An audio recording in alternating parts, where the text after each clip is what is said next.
Yes, ये देखिए ध्यान से। मान लीजिए सबसे पहले हमारे पास है शेयर होल्डर। शेयर होल्डर के नीचे कौन है? Board of director. Board of director के नीचे कौन काम कर रहा है? General manager. तो जनरल मैनेजर के अंडर में क्या है? 4 डिपार्टमेंट है। कितने डिपार्टमेंट है? मान लो production department, marketing department, finance department and personal department. और जो मार्केटिंग डिपार्टमेंट है उसके अंदर भी क्या है? Sales department, advertising department, marketing department. तो ये वाला स्ट्रक्चर हमने क्यों रेडी किया? क्योंकि हमारे पास प्रोडक्ट एक ही है, हम एक ही प्रोडक्ट में काम कर रहे हैं।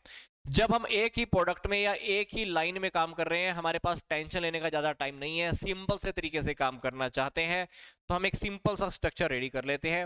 और हमारे पास ऊपर शेयर होल्डर है मान लो, फिर हमारे पास बोर्ड ऑफ डायरेक्टर है, जनरल मैनेजर है, और उसके अंदर सिंपल से डिपार्टमेंट बने हुए हैं, और इस डिपार्टमेंट के अकॉर्डिंग हमारा काम चलता रहता है। ये तो होता है फंक्शनल स्ट्रक्चर।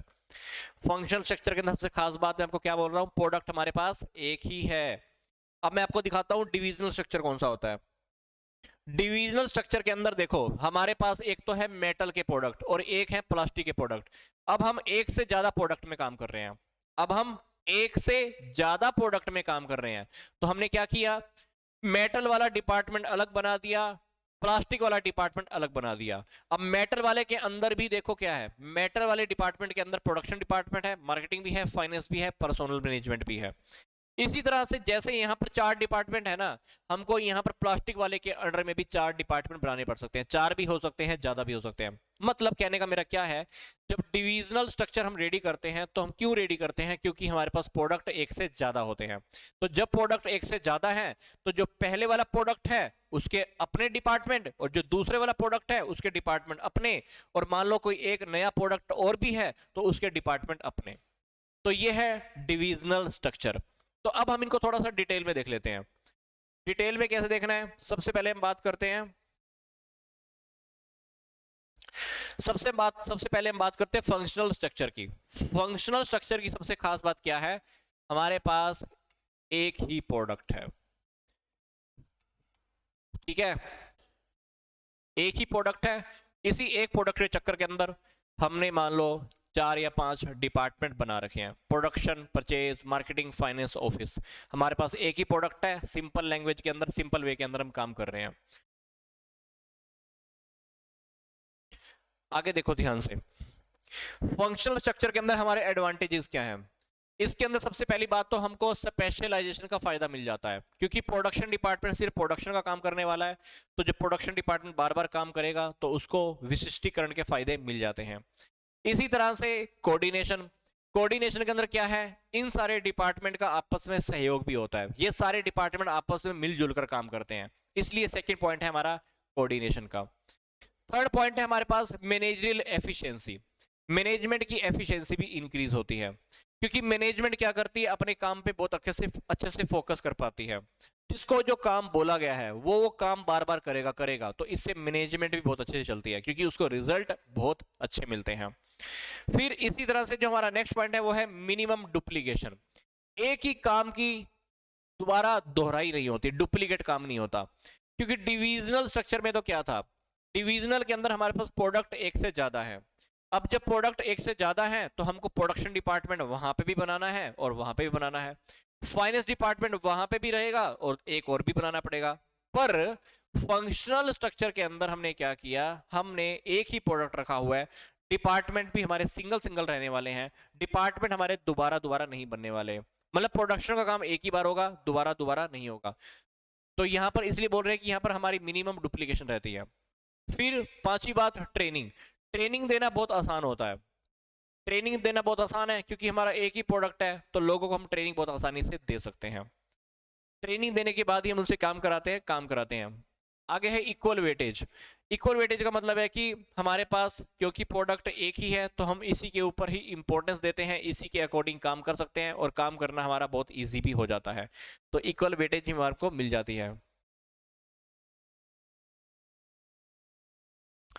संदीप जो सिलेबस में था वो ये भी है, ऑर्गेनाइजेशन का स्ट्रक्चर, और जो मैं टॉपिक वो करा रहा हूँ जो ऑर्गेनाइजेशन के स्ट्रक्चर के अकॉर्डिंग वो टॉपिक यही है, तो ये देख लेना आप।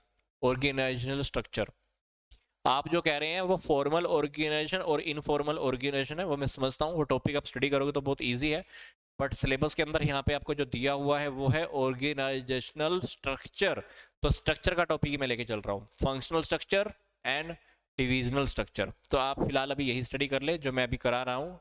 जो फॉर्मल और इनफॉर्मल है वो मेरी बुक में आप देख लीजिएगा, वो तो बहुत ईजी है स्टडी करना। हमारा नेक्स्ट पॉइंट है सुपरविजन। अब क्योंकि हमारे पास डिपार्टमेंट सिंगल सिंगल है तो इन सब के ऊपर सुपरविजन करना, इनके ऊपर निगरानी रखना बहुत आसान होता है। अगला पॉइंट है इफेक्टिव कंट्रोल। हमारा कंट्रोल बहुत अच्छा रहता है क्योंकि हमको डबल डबल जगह पर निगरानी नहीं रखनी पड़ती। अब जब डबल डबल जगह पर निगरानी नहीं रखनी पड़ती तो डेफिनेटली हम एक ही काम पे फोकस कर रहे हैं, तो हमारा कंट्रोल बहुत अच्छा होने वाला है। फिर नौवीं बात, हम रिसोर्सेज का हम प्रॉपर यूटिलाइज कर पाते हैं।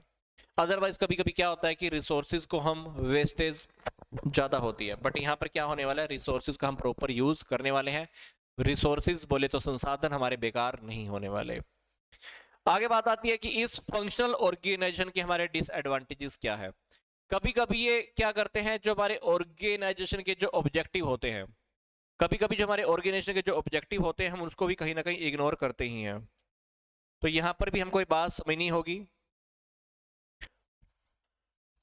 तो क्या होता है, कभी कभी ये लोग क्या करते हैं, अपना अपना काम करने में लगे रहते हैं, आपस में लड़ाई भी करते रहते हैं। वो कहता है कि मेरा काम इंपॉर्टेंट, दूसरा कहता है कि मेरा काम ज्यादा इंपॉर्टेंट, और इसके चक्कर के अंदर जो हमारे फर्म का जो मेन टारगेट है उसको वो क्या करते हैं, इग्नोर करते हैं। तो इसीलिए यहाँ पर कहा जा रहा है कि यहाँ पर कभी कभी जो ऑर्गेनाइजेशन के जो मेन टारगेट है उसको हम इग्नोर करना स्टार्ट कर देते हैं। दूसरी बात, कभी कभी लोगों की ईगो बीच में आ जाती है, और कभी कभी जब विचार आपस में नहीं मिलते तो कॉन्फ्लिक्ट भी पैदा होते हैं। तो ये प्रॉब्लम भी हमको फेस करनी पड़ती है क्योंकि हर डिपार्टमेंट का अलग अलग मैनेजर है। अब अलग अलग मैनेजर है तो हर कोई अपने आप को घना शाना भी समझता है। अब कोई जब इंसान जब खुद को ज्यादा ही इंटेलिजेंट समझता है तो वहां पे क्या आती है, ईगो। अब जहाँ पे ईगो आएगी तो वहां विचार नहीं मिलेंगे, जहाँ विचार नहीं मिलेंगे तो वहां पर क्या पैदा होता है, कॉन्फ्लिक्ट पैदा होता है, लड़ाई झगड़ा भी पैदा होता है। थर्ड है रिस्पॉन्सिबिलिटी। यहां पर किसी को रिस्पॉन्सिबल ठहराना बहुत मुश्किल होता है क्योंकि मान लो परचेज डिपार्टमेंट ने कच्चा माल नहीं खरीदा, परचेज डिपार्टमेंट ने कच्चा माल ही नहीं खरीदा तो प्रोडक्शन डिपार्टमेंट काम कर पाएगा, नहीं कर पाएगा। अब प्रोडक्शन ही नहीं हुई तो क्या सेल्स डिपार्टमेंट काम कर पाएगा, नहीं कर पाएगा। तो यहां पर कहीं ना कहीं गड़बड़ियां चलती रहती हैं। तो ये सारे लोग आपस में एक दूसरे के ऊपर ब्लेम क्लेम करने में लगे रहते हैं। अगली बात है कंप्लीट डेवलपमेंट। पूरी डेवलपमेंट होने में भी कहीं भी कभी नुकसान होता है, कंप्लीट डेवलपमेंट हो ही नहीं पाती है। आगे है negative effect of weak department. अब मान लो ये डिपार्टमेंट बहुत अच्छे से काम नहीं कर रहा, अब इस डिपार्टमेंट की वजह से बाकी डिपार्टमेंट के ऊपर प्रभाव आएगा कि नहीं आएगा, बिल्कुल आएगा। जैसे मान लो घर के अंदर कोई एक बीमार व्यक्ति होता है, उस बीमार व्यक्ति की वजह से बाकियों के ऊपर प्रभाव आता है। वैसे ही अगर एक डिपार्टमेंट वीक है, कमजोर है, तो दूसरों के ऊपर भी उसका नेगेटिव प्रभाव आता ही है। अगला पॉइंट है कोऑर्डिनेशन। कभी कभी ये लोग क्या करते हैं, आपस में कोऑर्डिनेशन नहीं करते, लड़ाई झगड़ा करते रहते हैं, ईगो कॉन्फ्लिक्ट बीच में आती रहती है। वो कहता है कि मेरा काम ज्यादा इंपॉर्टेंट है, वो कहता है कि मेरा ज्यादा काम इंपॉर्टेंट है। इसलिए ये लोग आपस में कभी कभी सहयोग नहीं करते। जहां सहयोग नहीं है वहां पर काम अच्छे से नहीं होने वाला। अगला पॉइंट है कि ये जो फंक्शनल ऑर्गेनाइजेशन है, ये जो फंक्शनल ऑर्गेनाइजेशन है इसकी क्या उपयुक्तता है, बोले तो ये कहां पे सूट करता है, कहां पर इसको बनाना अच्छा है।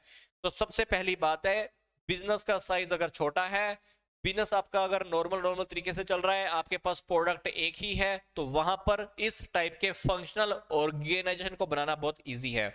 जहां पर आप एक पार्टिकुलर एक प्रोडक्ट के अंदर स्पेशल क्वालिटी लाना चाहते हो, स्पेशलाइजेशन का गुण प्राप्त करना चाहते हो, तो वहां पर ये वाला बना लो।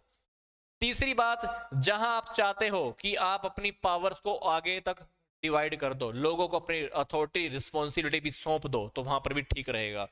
चौथी बात, जहां आप एक ही प्रोडक्ट के अंदर काम कर रहे हो, ये बात तो मैंने आपको पहले ही बता दी थी कि फंक्शनल ऑर्गेनाइजेशन कहां पे काम करता है, जब आपके पास प्रोडक्ट एक ही है। तो ये चार बातें मैंने आपको बताई, ये चार वो बातें हैं जो ये डिसाइड करती हैं कि आप फंक्शनल ऑर्गेनाइजेशन में काम करो या डिविजनल ऑर्गेनाइजेशन के अकॉर्डिंग काम करो।